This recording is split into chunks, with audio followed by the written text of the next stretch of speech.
민수기 34장부터 36장까지입니다.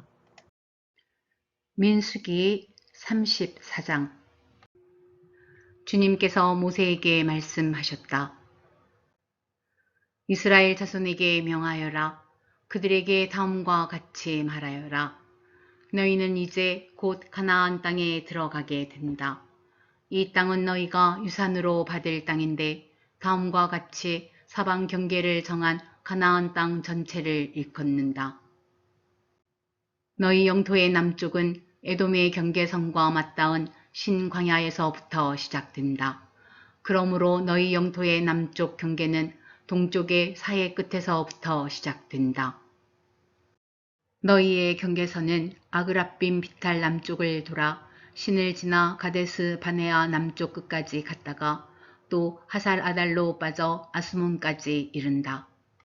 경계선은 더 연장되어 아스몬에서부터 이집트 국경지대의 강을 따라 지중해가 시작되는 곳까지 이른다. 서쪽 경계는 지중해와 그 해안선이다. 이것이 너희의 서쪽 경계가 될 것이다. 너희의 북쪽 경계는 다음과 같다. 지중해에서부터 호르산까지 너희는 경계선을 그어라. 또 호르산에서부터는 하맛 어기로 경계선을 그어 스닷 끝까지 이르면 경계선은 거기에서 다시 시브론을 거쳐서 하살 에난 끝까지 이른다. 이것이 너희 영토의 북쪽 경계이다. 너희의 영토의 동쪽 경계를 하살 에난에서부터 스밤까지 그어라. 경계선은 여기에서 더 연장되어 스밤에서부터 아인 동쪽 리블라까지 내려갔다가 동쪽의 긴네렛 바다 해변까지 더 내려간다. 거기에서 다시 경계는 요단까지 내려가 사해 끝에서 멈춘다.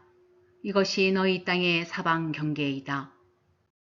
모세는 이스라엘 자손에게 명령하였다.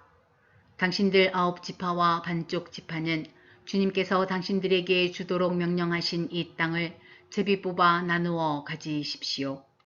르우벤 자손의 지파와 갓 자손의 지파와 므낫세 반쪽 지파는 조상 집안을 따라 유산을 받았습니다. 이 두 지파와 반쪽 지파는 자기들의 유산을 해 뜨는 쪽 여리고 맞은편 요단강 동쪽에서 이미 차지하였습니다. 주님께서 모세에게 말씀하셨다. 너희에게 유산으로 땅을 나누어 줄 사람들의 이름은 제사장 엘르아살과 눈의 아들 여호수아이다. 너희는 또 땅을 유산으로 나누어 줄 사람을 지파마다 한 사람씩 대표로 뽑아라. 다음은 그 사람들의 명단이다. 유다 지파에서는 여분네의 아들 갈렙이요. 시므온 지파에서는 암미우스의 아들 스무엘이요. 베냐민 지파에서는 기슬론의 아들 엘리다시요. 단 자손 지파에서는 요글리의 아들 붓기 족장이요.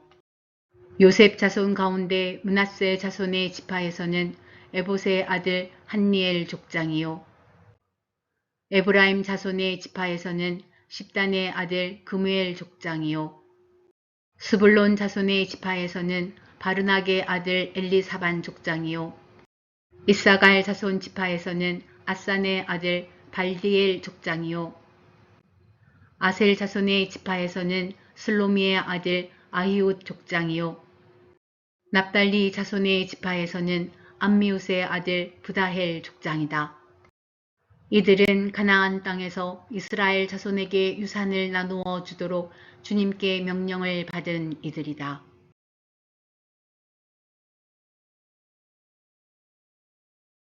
민수기 35장.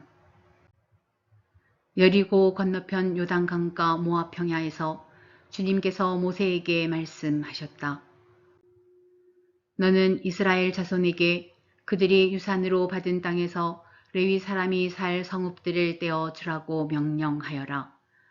레위 사람에게는 성읍과 함께 그 주변의 목초지도 함께 주어라. 그래야만 그들이 그들의 재산인 가축대와 모든 짐승들을 그 목초지에서 기르면서 그 여러 성읍에서 살게 될 것이다.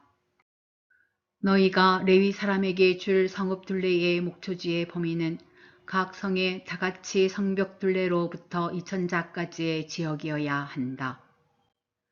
성을 중심으로 하여 성밖 동쪽으로 2000자, 남쪽으로 2000자, 서쪽으로 2000자, 북쪽으로 2000자씩을 재어라. 이것이 각 레위 사람의 성읍에 딸린 목초지이다. 너희가 레위 사람에게 줄 성읍들 가운데서 6은 도피성으로 만들어서 사람을 죽인 자가 그리로 도피할 수 있게 하고 이 밖에 별도로 레위 사람에게 42 성읍을 주어라.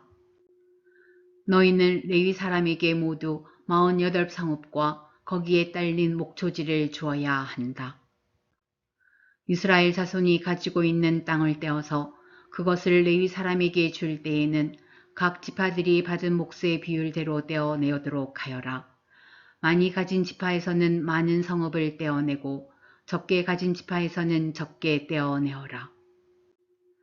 주님께서 모세에게 말씀하셨다.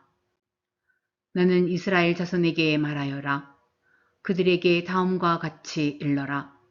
너희가 앞으로 곧 요단강을 건너 가나안 땅에 들어가게 되거든 성읍들 가운데서 얼마를 도피성으로 정하여 실수로 사람을 죽게 한 자가 그곳으로 도피하게 하여라.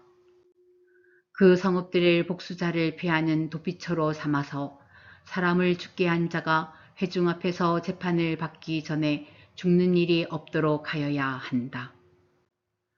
너희가 레위 사람에게 줄 성읍들 가운데서 이들 6 성읍을 너희의 도피성으로 삼아라.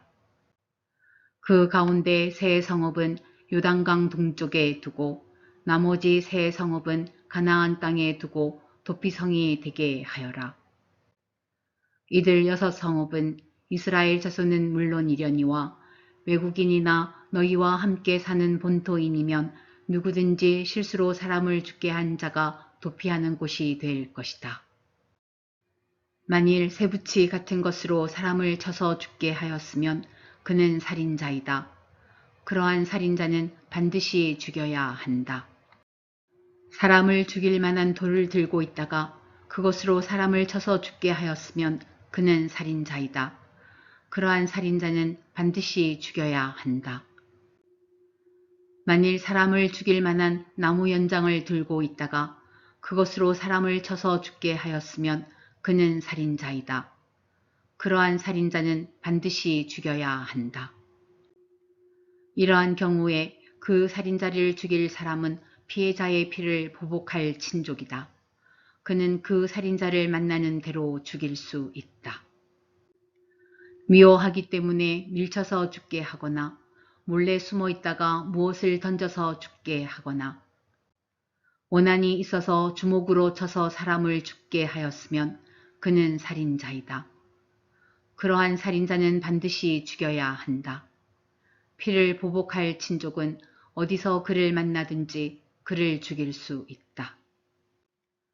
그러나 아무런 원한도 없이 사람을 밀치거나 몰래 숨어 있다가 무엇을 던지거나 한 것이 아니고 잘못 보고 굴린 돌이 사람에게 맞아 그를 죽게 하였으면 그 가해자가 피해자의 원수가 아니고 더욱이 그를 해칠 의사가 전혀 없었던 것이므로 회중은 이러한 규례에 따라서 그 가해자와 피를 보복할 친족 사이를 판단해야 한다.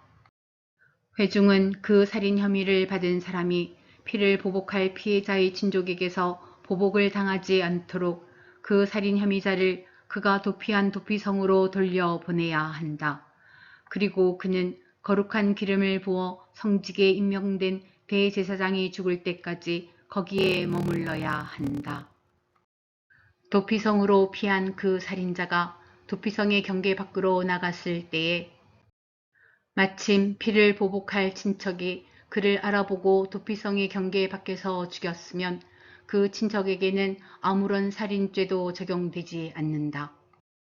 살인자는 반드시 대제사장이 죽을 때까지 도피성에 머물러 있어야 하고 대제사장이 죽은 다음에야 비로소 자기 소유지가 있는 땅으로 돌아갈 수 있다. 위에서 말한 율례는 너희가 어디에 가서 살든지 자자손손 모든 세대에 적용되는 윤례이다.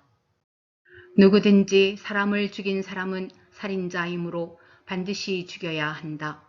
그러나 거기에는 증인들이 있어야 한다. 오직 한 증인의 증언만으로는 어느 누구도 죽이지 못한다. 살인죄를 지었을 때에는 살인범에게서 속전을 받고 목숨을 살려 주어서는 안 된다.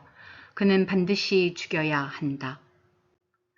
대제사장이 죽기 전에는 도피성으로 피한 사람에게 속전을 받고 그를 제 땅으로 돌려보내어 살게 해서는 안 된다.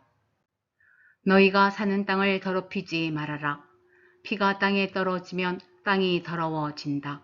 피가 떨어진 땅은 피를 흘리게 한 그 살해자의 피가 아니고서는 깨끗하게 되지 않는다. 너희가 사는 땅, 곧 내가 머물러 있는 이 땅을 더럽히지 말아라. 나 주가 이스라엘 자손과 더불어 함께 머물고 있다.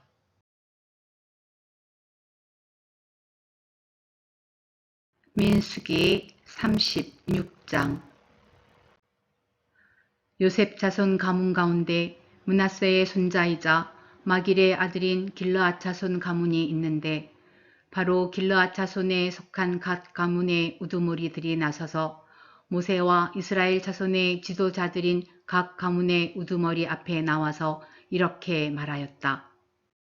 이 땅을 제비 뽑아 이스라엘 자손에게 분배하여 유산을 삼게 하라고 주님께서 어른께 명하셨을 때에 주님께서는 어른께 우리의 친족 슬로브핫의 토지 유산을 그의 딸들에게 주라고 명하셨습니다.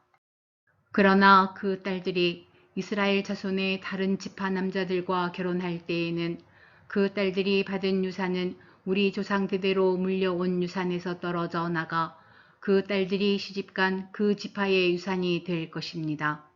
그렇게 된다면 우리 지파의 몫으로 분배된 유산의 일부를 우리는 잃고 맙니다. 이스라엘 자손이 누리는 희년이 되어도 그 딸들이 물려받은 유산은 그 딸들의 시집 지파의 유산에 합쳐질 것이므로 결국 우리는 조상 대대로 물려받은 지파 유산에서 그만큼의 유산을 잃는 것입니다. 주님의 명을 받들어 모세가 이스라엘 자손에게 명령하였다. 요셉 자손 지파의 말이 옳소. 주님께서는 슬로브핫 딸들의 경우를 두고 이렇게 명하셨소. 그 딸들은 자기들의 마음에 드는 남자가 있으면 누구하고든지 결혼할 수는 있소. 그러나 그들이 속한 조상 지파의 가족에게만 시집갈 수 있소. 이스라엘 자손의 지파 유산이 이 지파에서 저 지파로 옮겨지는 일이 없어야 이스라엘 자손이 제각기 자기 조상으로부터 물려받은 지파의 유산을 그대로 간직할 수 있을 것이요. 이스라엘 자손의 지파 가운데서 유산을 받은 딸들은 누구나 자기 조상 지파의 가족에게로 시집가야 하오. 그래야만 이스라엘 자손이 지파마다 조상으로부터 물려받은 유산을 간직할 수 있을 것이요. 지파의 유산이 한 지파에서 다른 지파로 옮겨지는 일이 없어야 이스라엘 자손 각 지파가 제각기 물려받은 유산을 그대로 간직할 수 있을 것이요.